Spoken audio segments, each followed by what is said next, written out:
Hi and welcome again. When I'm testing a strategy for the first time, I'm not using commissions, I'm not including any trading fees. I've made this video because I saw your comments about us leaving out trading fees during our backtesting and forward testing of the different strategies we presented on this channel.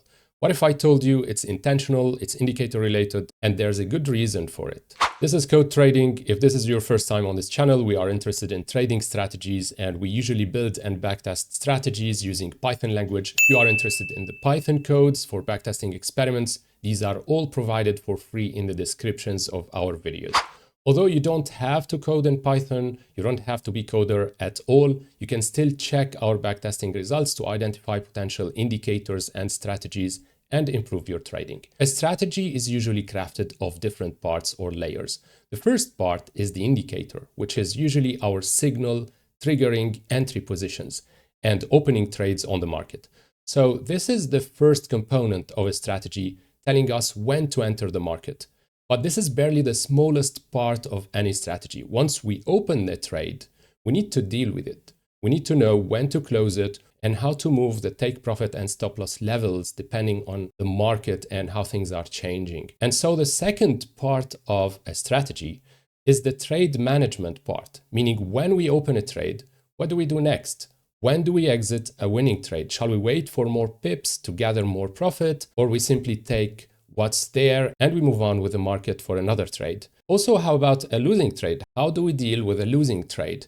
Do we limit the losses to few pips, or should we wait and give the trade longer chance of maybe reverting back to a positive return? As you can see, there are different ways of managing a trade using reversal signals, take profit prices, winning and losing percentages, and many more options. So the largest part of the work is actually done after the trade is opened. The entry point of a trade is a commission neutral zone. It's not affected by trading fees. In other words, the entry signal has nothing to do with commissions and trading fees. It simply identifies the best possible point for market entry. However, while this entry itself is immune to commissions, the eventual outcome of a trade is not. The closure of a trade is where multiple fees come into play. It will obviously eat away from our profits. So the outcome of a trade is affected by how the trade was managed, for how long it was opened, and was it opened overnight, and how the broker is also putting these fees on top of the trade. So this is how the results will sustain multiple trading fees. For testing a strategy, it's much simpler and more efficient to test each of the strategy parts or layers on its own. Since we have identified two main components of a strategy, the indicator and the trade management system, we need to find a way to test each on its own. So the indicator first, then the trade management system. Skipping commissions during initial tests isn't oversight, it's intentional.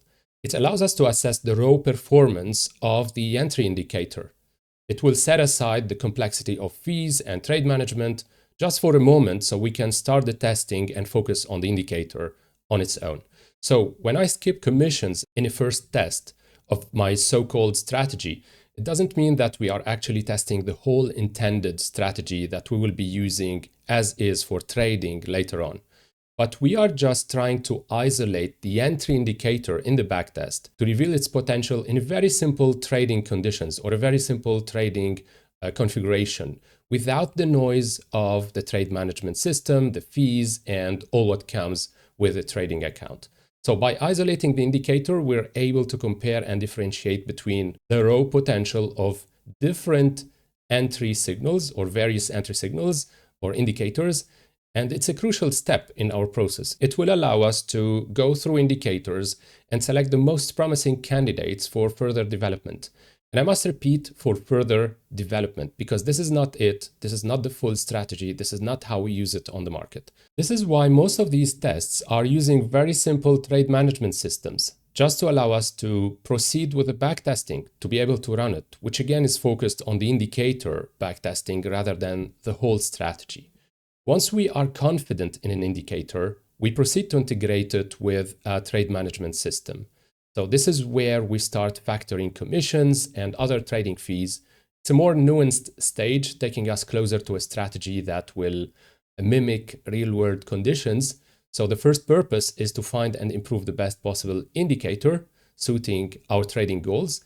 Then we plug it into a more sophisticated or complete trading system where we can consider commissions and trading fees to evaluate the whole package results in conditions that are as real as possible or as close as possible to the real world conditions. The results we've discussed so far, skipping commissions, are primarily indicator focused, still in the first stages of strategy development. It's premature to label them as full-fledged complete trading strategies. I agree with this.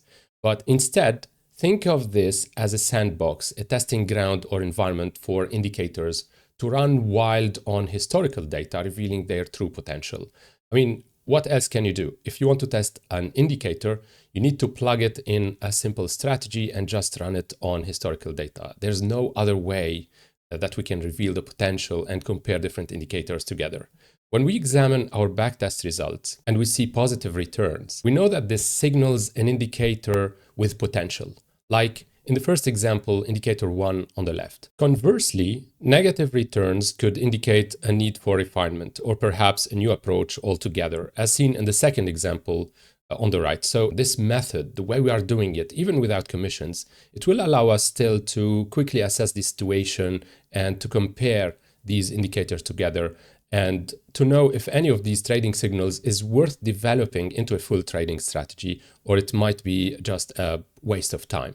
So it kind of answers the question, why would I need to invest more time in an indicator if it's not showing any potential in the first place or in the early stage experiments? These two examples that we are seeing here, they are two examples of trading backtests on the same data using two different indicators and showing the return percentage of each couple of parameters. So we don't have to worry about the parameters for the moment. I just want to show you how the difference is seen and that we can already detect between two indicators at this stage, even disregarding fees, commissions, and any trading costs, which indicator is the best to take further in the development process. In the example shown here on the left, we can see that all of the returns show positive values when using the first indicator, while the results are mostly negative for the second indicator. And in this case, it's easy to conclude that the indicator 1 used for the first backtest has more potential than the one used in the second. And it's also less risky somehow.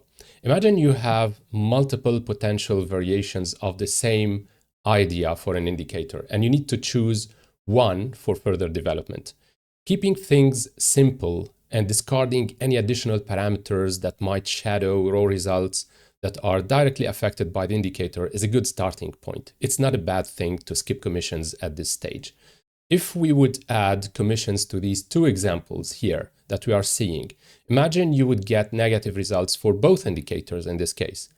This will be mainly caused by the trade management approach rather than the indicator itself. So we would end up discarding both of these indicators, falsely thinking that they are both inadequate for detecting market entry positions.